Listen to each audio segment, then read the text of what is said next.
I am going to go ahead and get started since we are 5 minutes in.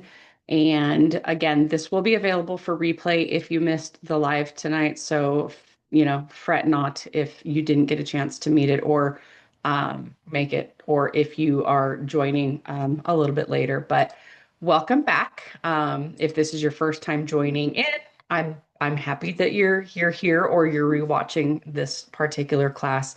Um, this is part two of the food and sugar addiction class.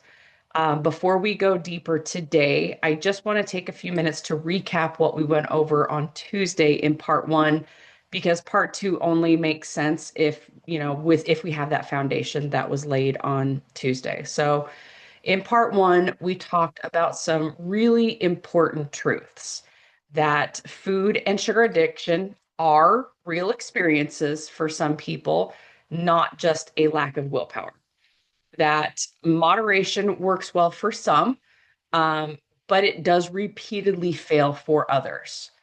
That abstinence is not an identity, but a strategy that you have during your healing phase, that remembering where you were doesn't mean that you live there. And that freedom doesn't mean eating everything. It means food no longer controls your life. And then also, we talked about the fact that tools like GLP-1s and other peptides can quiet food noise, but they do not heal patterns by themselves. So, for many people, part one was just, it wasn't about learning something new, it's about actually feeling seen. And if that's your experience, then that absolutely matters, because today is about the next question that always comes up. Okay, but how do I actually break this cycle? So I want to say this clearly before we go on. Even though this is a free class, I'm not going to water things down. I don't believe in withholding valuable information just to make coaching look better. All right. Everything that I'm sharing today matters, whether you work with me or not, or whether you ever have worked with me or not. My coaching does not offer secret information. It gives you support, structure, and repetition, which is how real change actually sticks.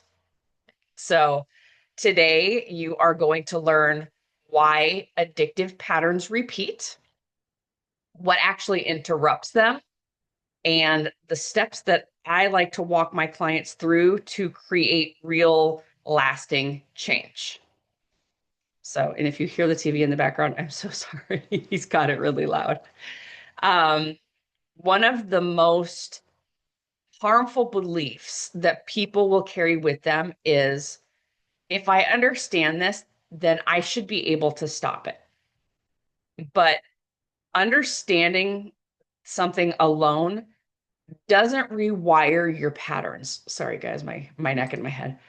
Um, Addictive eating is rarely about the food. It is actually providing relief. Tell me if that makes sense to you. Food becomes a stress regulator. It becomes an emotional relief. It becomes an escape. It gives you a false sense of safety and security. So when stress, feeling overwhelmed, restriction, or emotional discomfort hits, the brain reaches for what worked before. That that is not self-sabotage. It may sound a little crazy for me to say that, but that's actually conditioning. And you do not break conditioning with shame. You break it by using new and different responses that you practice in safety, because it's all about making sure we feel safe during the process, that we're not threatened. Because what does that usually lead us to?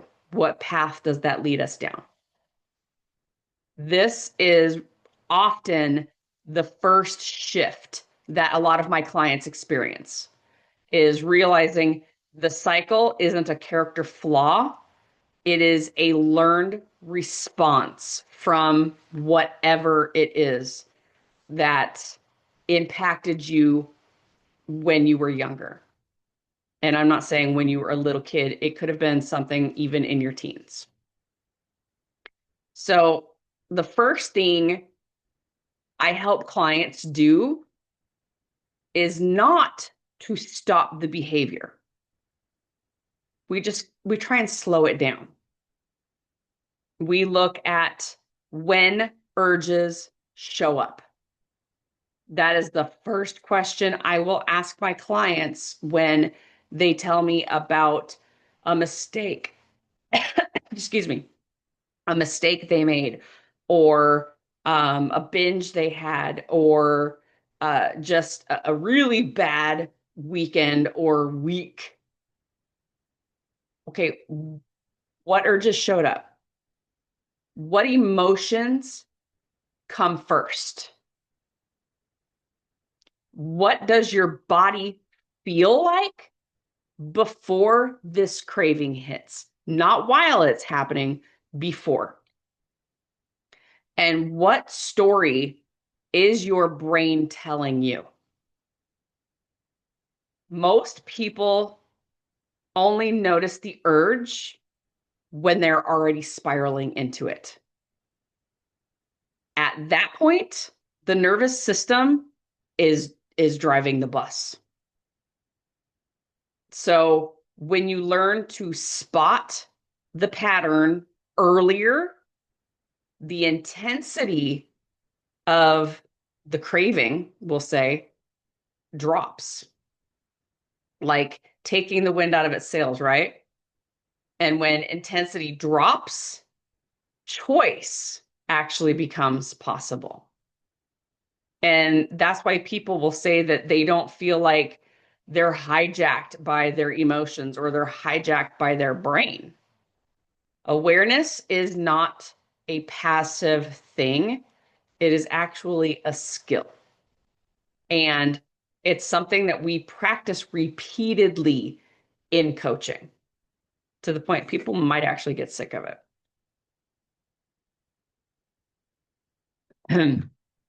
And so this is where most food plans completely miss the mark.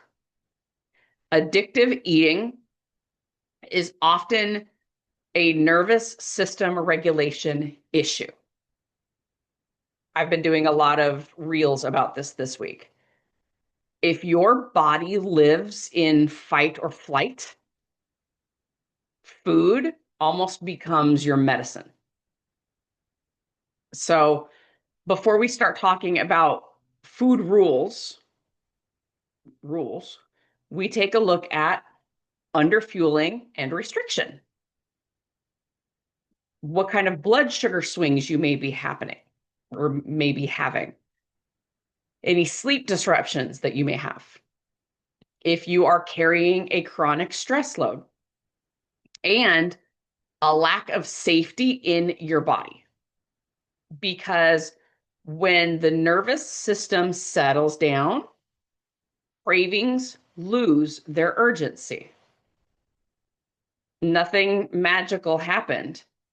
Your body just stopped panicking. And this is when people will say, I didn't even try to stop. It just felt different. Wouldn't that be nice? And this is why approaching food from the nervous system level really does change everything. I want to talk about shame. Sorry, I have a very itchy nose. Shame is probably the strongest driver of relapsing, whatever your addiction is. The minute somebody thinks, I messed up, so might as well keep going, I would love to know who does that, because that is not hunger. That's just shame taking everything over. And inside of this work, we essentially remove morality from food. Instead of, oh, I was so bad. And I hear that all the time. How many of you hear that? How many of you have said that? Oh, I was so bad. Ask yourself, did that support me or did that just drain me? Having a neutral reflection builds trust. And trust changes your behavior much faster than guilt ever will. That shift alone can intensely change somebody's relationship with food. But it takes practice. It takes a lot of practice. I feel like I have a hair on my face. I'm so sorry. It's not perfection. It's something that we have to continue to work on. And the issue of moderation versus abstinence is one of the most relieving moments for my clients. We don't force moderation and we don't force abstinence. What we are going to do is test for peace. Some foods are negotiable. Some of them flat out are not. And choosing not to engage a trigger food is not a sign of failure. That's actually a sign of great wisdom, because you know what that trigger food has led you to do in the past. Abstinence is very frequently the bridge that allows the brain to just calm down and reset. Not forever, but long enough to heal. And this is not something that I decide for my clients. This is something that we work through and uncover together. I am never going to tell you what to eat and when to eat it. That's not my job. That's for you to decide what you can and what you cannot handle. The step that most people skip is building new responses to stress, AKA having new, healthier coping methods. And when you skip this, that's why relapse happens. Because if food is your coping strategy, you need a new one, or you need new ones for multiple things.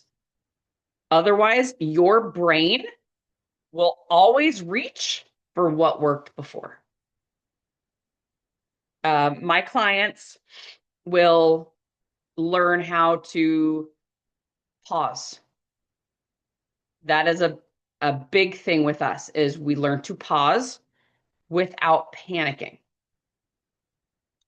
I want you to sit with your discomfort in a safe way. I want you during that craving, during that urge, to sit with whatever is happening. And I tell my clients, say it out loud. What are you protecting me from right now, brain? What do I need to be protected from? Sit with it. Sit with the discomfort. You're going to be amazed at what that does. We're going to learn to regulate emotions without food. A lot of us never learned that in our youth. And then we are going to respond instead of reacting. This is how food stops being the everything. That red button that's on the wall, that's like, the emergency button. But it's also where guidance and accountability matter the most, because this is very new territory for your nervous system. And it is going to take time. This isn't something we rush through.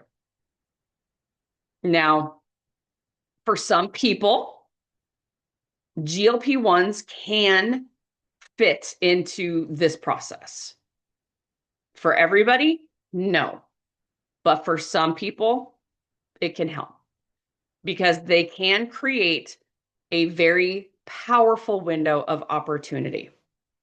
We all know they quiet the noise, the food noise, right? Even if you're doing a microdose, they can lower urgency, like that feeling where if you don't eat right now, you are going to die. No, it's, yeah, I can eat. And they can help to create a clear mental space. But these medications do not teach you skills. The meds lower the volume, and the work that you put in is what changes the behavior. So I emphasize this so much in Facebook groups and even in conversations with people who are utilizing GLP-1s, either microdosing or macrodosing, that they have to be diligent in changing their behavior, in changing their habits, in making the right choices. Because when the noise is quieted down, we can practice those new responses. We can rebuild trust in our body or build it for the first time. We can rewire the patterns that are not helping us. But this is why medication alone rarely creates lasting freedom. The medication with support is what does that. That's what I really encourage people to understand if they are taking these meds or they are considering taking them. So what does breaking free? What does it mean to actually break free? What does that look like for me? Well, healing does not mean that you never think about food. If that's the case, and you're on a GLP-1, you got a problem. What freedom means is cravings will pass without you going into a panic. Stress is not going to automatically trigger you to spiral out of control. Your decisions feel calm and you are comfortable with them and you trust yourself again. Freedom, food freedom, whatever you want to call it, is not perfection. It is stability. And stability is built brick by brick by brick by brick. It is not something that is forced. So everything that we've talked about today, slowing down your patterns, calming down your nervous system, removing the shame from your life, So thirsty. Testing moderation versus abstinence, building these new responses. This is exactly the work I guide my clients through step by step, not in theory, but in real life, with real stress, with real schedules, with real emotions. And it's not something that happens immediately. If you hear somebody say, if you've been with the same coach for a year and you're still doing the same stuff, you need to find yourself a new coach. Or you just need to keep your consistency going. Because coaching does not give you willpower. It's giving you structure, it's giving you support, and it's giving you repetition, which is how change actually sticks. This is the unsexy part of the journey, guys. This isn't necessarily the fun part. So I talked about on Tuesday. I want to share it again tonight, not as a pitch, but basically as an option. If you're listening to this and you're thinking, okay, I get it now. Okay, yep, that sounds like me. Yep, I've been through that. Yep, that's exactly how I respond to those, or not respond. That's how you react. But I don't think I can do it alone, or I don't want to keep trying to do it by myself. I'm opening up an 8-week program that is starting on February 8th. It's designed to walk people through exactly what we covered today. It's going to have support, it's going to have accountability, and it's going to have personalization. There is a limit of 10 people for this program. There are 10 spots. 2 of them are already taken. And they are application only because I need to ensure that this work is going to fit with you and that you're ready to start the process. There is no pressure. This program stands on its own. But for people who know they do better with the support, this option exists for you. And it's starting not next week, but the week after, very soon. I want to leave you with this to wrap up this 2-part series. Food and sugar addiction are not life sentences. They are learned patterns. And learned patterns can be unlearned. You are not messed up. You are not completely damaged. You are not broken. You adapted. And now you get to choose something different. And no, it's never too late. I did not break these habits. I did not break these toxic patterns in my own life until I was 43 years old. 43 years old. It's not too late. It's never too late. So if you're curious about the 8-week program, you can comment interested in either the live or the replay, and I will send you the details. And whether or not you take the next step, I'm really glad that you watched this and that you gave yourself this space and this opportunity to learn something different and consider trying something different. So I hope everybody has a wonderful Thursday night, and I will see you next week in our live training about sleep cycles and how we would like them to flow. So next week is going to be all about sleep. I'll see you guys.